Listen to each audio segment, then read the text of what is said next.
Hai, bersama saya kembali, Syarmanto, dalam mata kuliah Sistem Informasi Geografis pada Prodi Sanitasi Lingkungan Program Sarjana Terapan.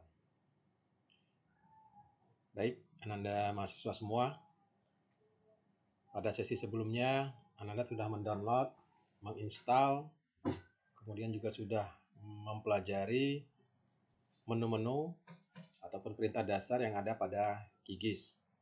Pada sesi ketiga ini, saya akan memberikan penjelasan tentang Global Positioning System, yang mana GPS ini sangat terkait dengan kegiatan kita nantinya. Nah, sebagian Ananda mahasiswa mungkin sudah tahu apa fungsi dari GPS. GPS itu adalah suatu alat yang digunakan, yang diperuntukkan untuk menentukan ataupun menunjukkan suatu lokasi, suatu tempat, suatu titik di bumi berdasarkan garis lintang dan garis bujur yang ditransfer melalui satelit yang dia dari ruang angkasa. Garis lintang itu apabila di dalam bidang datar yang kita nanti lihat di PC ataupun di laptop Ananda, itu merupakan garis yang vertikal, sedangkan garis bujur terlihat pada garis yang horizontal. Nah, sistem koordinat terbagi dua secara umum, secara garis besar, yaitu koordinat geografis dan koordinat UTM. Koordinat geografis itu merupakan koordinat yang menunjukkan bumi dengan dasar sebagaimana mestinya bumi dalam kondisi bulat. Jadi ini dipakai oleh universal, oleh umum di setiap negara. Maka satuannya adalah koordinat atau derajat. Sedangkan UTM itu terfokus pada satu wilayah tertentu, misalnya di Indonesia saja, atau di Australia saja, ataupun di Amerika saja. Karena dia diproyeksikan dalam bidang datar, UTM ini yang buminya tadinya bulat diproyeksikan dalam bidang datar, maka satuan unitnya adalah meter. Nah, Indonesia itu berada pada UTM 46 sampai dengan 54. Jambi sendiri, di mana kita berada, lokasi kita, itu pada posisi 48. Nah, karena kita berada di garis khatulistiwa, atau karena kita dilalui oleh garis khatulistiwa, maka daerah yang berada di sebelah utara garis khatulistiwa, ya, seperti di Jambi, ya, itu terbagi dua, 48N dan 48S. Yang di sebelah utara 48N, yang di sebelah selatan 48S. Nah, Jambi berada posisi di 6 ini, ya, berada di 48S. Bagaimana secara lengkap penjelasan tentang sistem informasi geografis ini? Anda bisa melihat di video YouTube dengan link yang saya tampilkan. Pada video berikut, saya hanya memberikan potongan dari video yang lengkap tersebut untuk melengkapi kuliah kita pada sesi ketiga ini. Selamat menyaksikan videonya.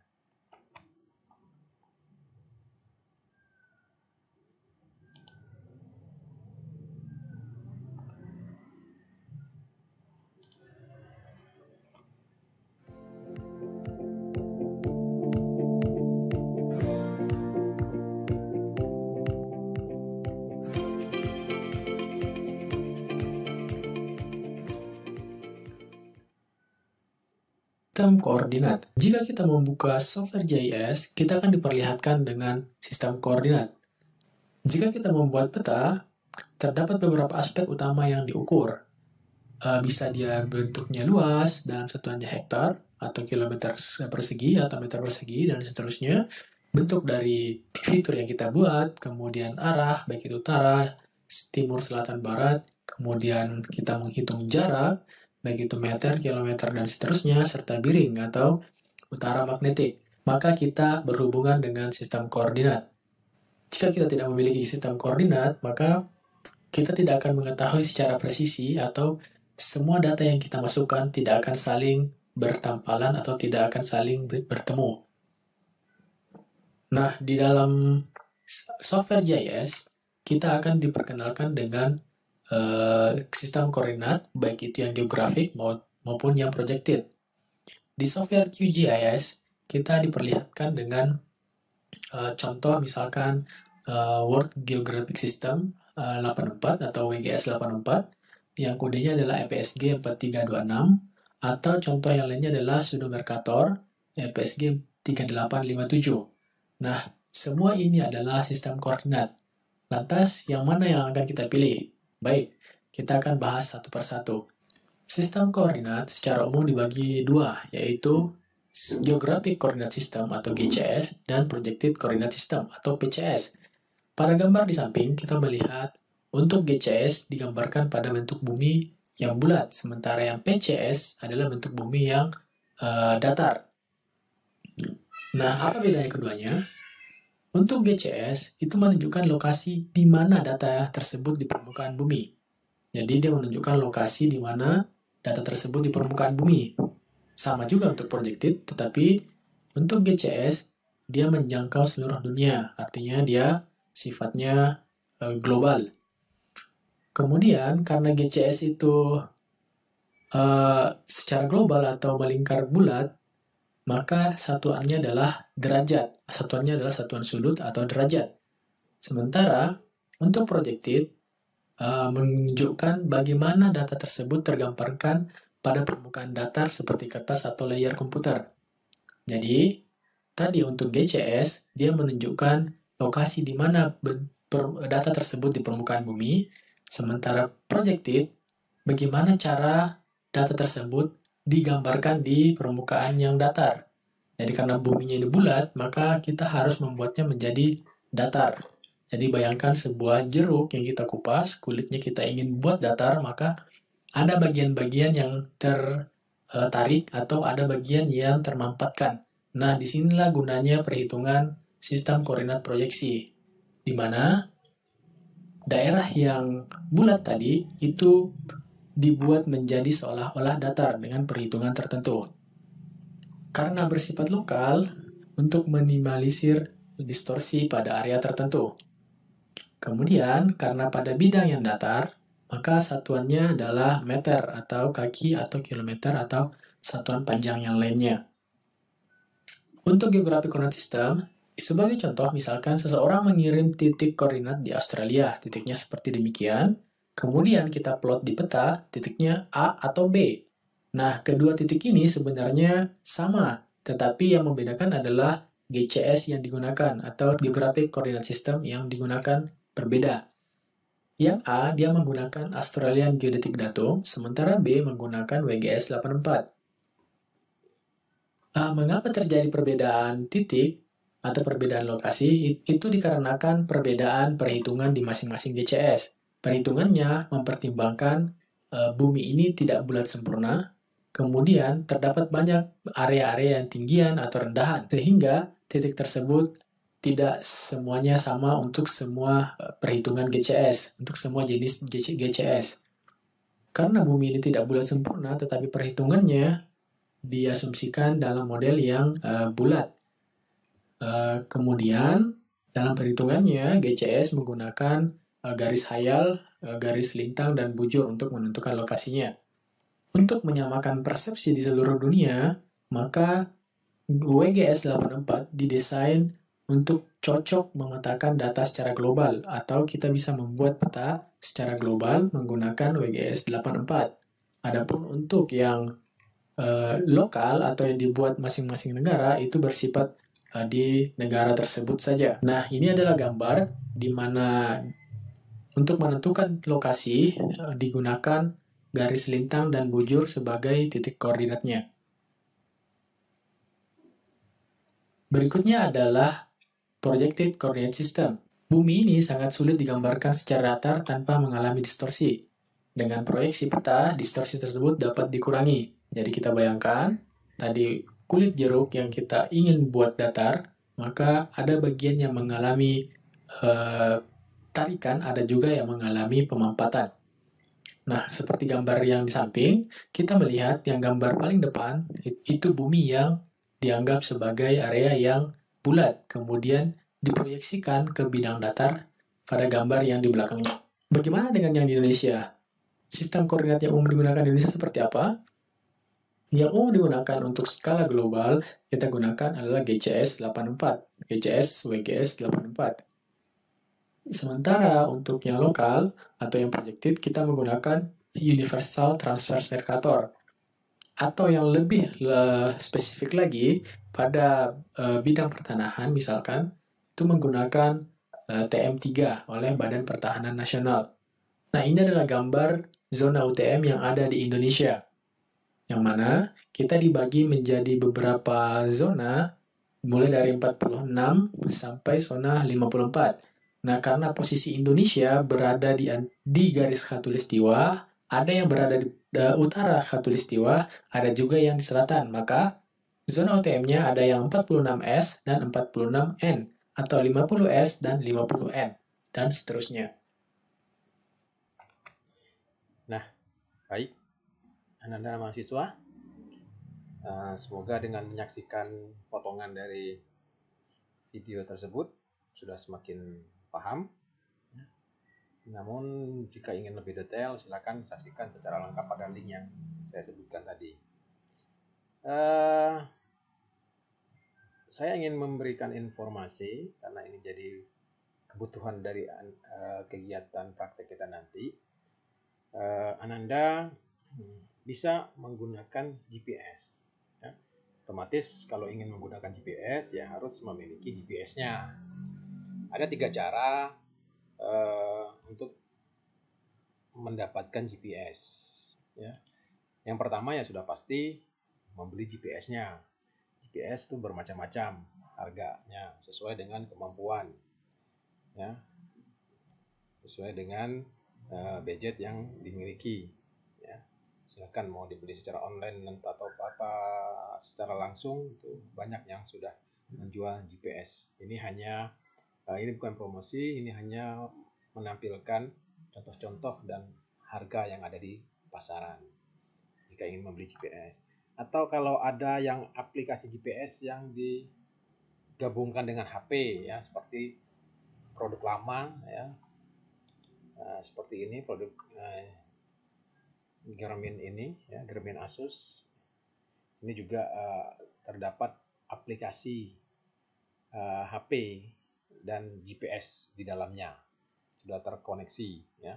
Ini saya lagi, ini hanya mencontohkan yang pernah saya gunakan, ya. Merek lain banyak, ini yang kebetulan yang saya gunakan. Atau kalau tidak ada keduanya, yang terakhir itu bisa menggunakan aplikasi. Jadi HP Ananda yang Android, ya, jadi mohon maaf yang kalau yang tidak Android. Jadi HP yang Android bisa menginstal aplikasi melalui Play Store. Nah, di sini banyak aplikasi Play Store, ya, yang bisa Ananda download dan dipakaikan di HP Android Ananda mahasiswa.